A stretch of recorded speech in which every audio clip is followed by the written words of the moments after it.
I just briefed China's position on tariff issue. There is no forced labor in China. We oppose making a pretext for levying tariffs.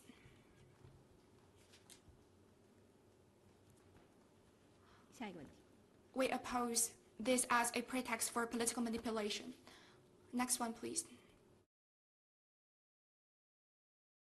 China rejects unilateral tariff measures and says trade disputes should be solved by dialogue, calling tariff hikes and pretexts like forced labor unacceptable. To expand the export to China and promote economic development and has delivered tangible benefits to both peoples. Eswatini is the only country having so-called diplomatic relations with China's Taiwan region.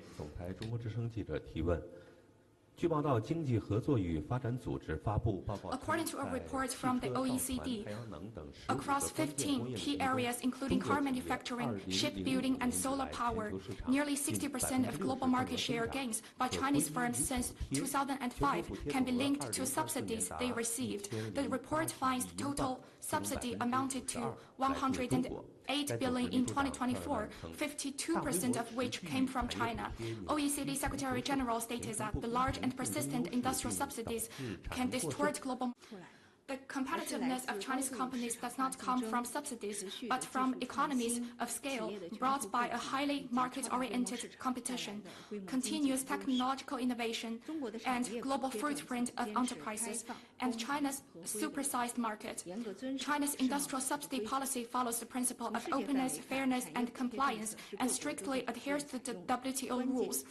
Industrial subsidy policies are widely adopted in countries around the world. What matters is they comply with WTO rules. We hope relevant international organizations can play a constructive role rather than the other way around. Next one, please. Thank you. Thank you, spokesperson. China always opposes all sorts of unilateral tariff measures of all kinds. Tariff wars and trade wars serves no one's interest. Economic and trade issues should be resolved through dialogue and consultation on the basis of equality, respect, and reciprocity.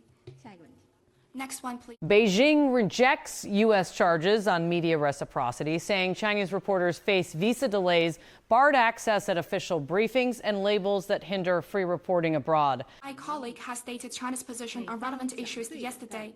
The U.S. side mentioned the issue of reciprocity, but that is actually China's concern. The U.S. is the one who caused the media issue. Since the two sides reached the three common understandings on this issue, China has implemented those understandings in their entirety and has facilitated U.S. journalists reporting in China in ways such as visa approvals, whereas Chinese journalists' regular reporting rights have been severely curbed. Hardly any Chinese journalists have allowed to raise questions at the White House briefings. Chinese journalists' applications for visas and residence permits in the U.S. are often delayed without explanation.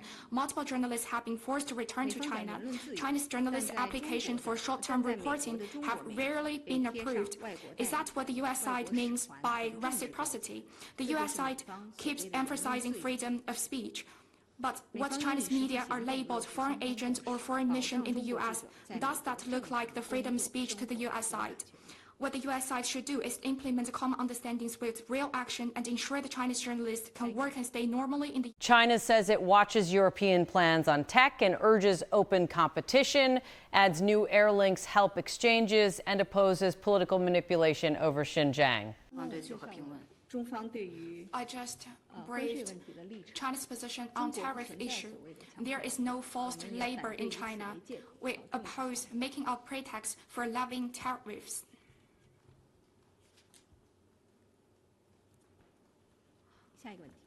We oppose this as a pretext for political manipulation. Next one, please. China-EU trade and economic relations are essentially mutually beneficial. We are closely following the developments in Europe. We believe economic and trade rules should be properly settled through dialogue and communication. We hope the EU can abide by open competition, equality, avoid protectionist measures, continue to handle differences through dialogue and consultation, and resolve each other's concerns. Next one, please.